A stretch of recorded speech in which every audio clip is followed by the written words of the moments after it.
ইজহারু হুব্বিল কলবি বিল ফাম, অন্তরের ভালোবাসা মুখে প্রকাশ করবেন। মুসলিম শরীফের 6172 নম্বর হাদিস। আম্মাজান আয়েশা সিদ্দিকা রাদিয়াল্লাহু তাআলা আনহার বর্ণনা, আম্মাজান বলেন, মা গিরতু আলা নিসাইন নবী সাল্লাল্লাহু আলাইহি ওয়াসাল্লাম ইল্লা আলা খাদিজা ওয়ালাম উদরিকহা।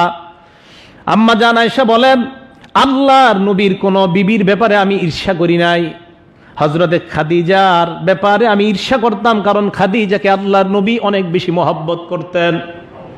আম্মাজান আয়েশা বলেন, কানা রাসূলুল্লাহ ইযা যাবাহা শাত, আল্লাহর নবী যখন কোন বকরি জবাই করতেন, বকরির গোশতের প্যাকেট বানাইয়া নবী বলতেন, আরসিলু বিহা ইলা আসদিকাই খাদিজা, এই বকরির গোশতগুলা খাদিজা আর বান্ধবীদের বাসায় পৌঁছায় দাও।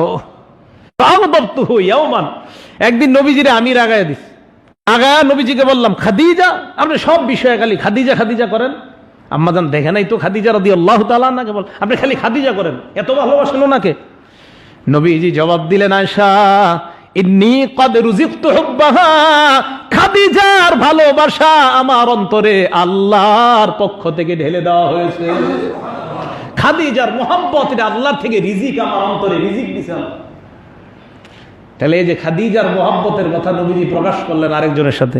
আম্মাজান আয়েশা সিদ্দিকার ব্যাপারে হযরত আনাস রাদিয়াল্লাহু তাআলা আনহু বলেন, বুখারী শরীফের 3770 নম্বর হাদিস, নবীজি সাল্লাল্লাহু আলাইহি সাল্লাম বলেন, ফাদলু আয়েশা আলা নিসা অন্যান্যদা কাফাদলিস সারিদি আলা সাইরিত তাআম, সমস্ত খাবারের চাইতে যেমন সারিদ আমার কাছে সবচাইতে বেশি প্রিয়, সমস্ত নারীদের চাইতে আয়েশা আমার কাছে তেমন বেশি প্রিয়। সারিদ নামক খাদ্য নবী খুব পছন্দ করতেন।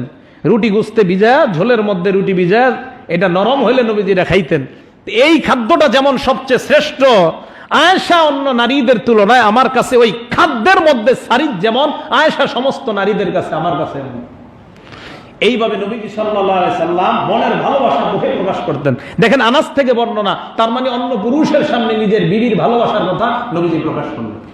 16 নম্বর নারীর অধিকার, মনের ভালোবাসা কর্মে প্রকাশ করবেন। আগেরটা তো হলো মুখে, এটা হলো কর্মে। কর্মে কিভাবে? নাসাই শরীফের 380 নম্বর হাদিস। আম্মাজান আয়েশা সিদ্দিকা রাদিয়াল্লাহু তাআলা আনহা কি বলেন, এই হাদিসটা শুনেন ভালো করে।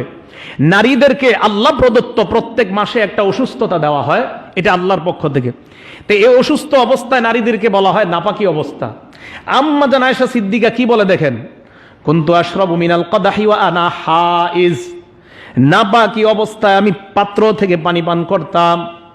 ওয়া উনাবিলুহুন নবী সাল্লাল্লাহু আলাইহি ওয়াসাল্লাম, পানি পান করে ওই পাত্রটাই আমি আবার নবীর কাছে দিতাম। আমি তাকায় দেখতাম, ফায়াদউ ফাহু আলা মাউদিই ফিয়া, আমি যেই জায়গায় মুখ লাগিয়ে পানি পান করলাম, আমার নবী ওই স্থানে মুখ লাগিয়ে পানি পান করে। আম্মাজান আয়েশা বলেন, আমি নাপাকি অবস্থায় পানি পান করেছি, নবীজি ওই স্থানেই মুখ লাগিয়েছে, লাগানোর পর পানি পান করলেন। কর্মের মাধ্যমে ভালোবাসা প্রকাশ করলেন। আম্মাজান আয়েশা বলেন, শুধু তাই নয়, ওই নাপাকি অবস্থায় গোস্তওয়ালা হাড়, এই হাড়ের গোস্ত আমি এই হাড়ের গোস্ত আমি চাবায়া চাবায়া যখন খাইতাম, টেনে টেনে আমি হাড়ের গোস্তগুলা বের করে খাইতাম। ওই হাড়ে কিছু গোস্ত লাগানো অংশ আবার নবীকে দিতাম। নবীজি আমার দাঁত যেই যেই জায়গায় লেগেছে ওই জায়গাগুলোতে নবীজি মুখ লাগিয়ে গোস্ত খেয়ে আমার প্রতি ভালোবাসা প্রকাশ করেছে। এটা রাসূল করিম সাল্লাল্লাহু আলাইহি ওয়াসাল্লাম সুন্নাহ দ্বারা প্রমাণিত, নাসাই শরীফের 380 নম্বর হাদিস। তাহলে কর্মে স্ত্রীর প্রতি ভালোবাসা প্রকাশ করা।